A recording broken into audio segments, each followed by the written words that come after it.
अफ्रीकी मुल्क माले में वाक़ मिट्टी से बनी हुई मस्जिद को अपनी नौयत की मुनफरिद तरीन मस्जिद होने का एजाज़ हासिल है। सन 1907 में कायम की जाने वाली इस मस्जिद को यूनेस्को की जानिब से आलमी सकाफती मुकाम का दर्जा हासिल है। माले के शहर टिम्बकटू में वाक़ इस मस्जिद का नाम दी जैनी है।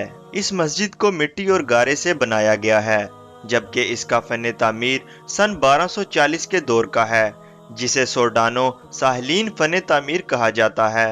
इस मस्जिद की तामीर में लकड़ी का इस्तेमाल भी किया गया है। सख्त गर्मियों के दिनों में ये मस्जिद हिद्दत को कम रखकर नमाजियों को ठंडक भी फराहम करती है। हर साल बारिशों के बाद इस मस्जिद की नए सिरे से लिपाई की जाती है, जिसमें इलाके के लोग निहायत जोशो खरोश से हिस्सा लेते हैं।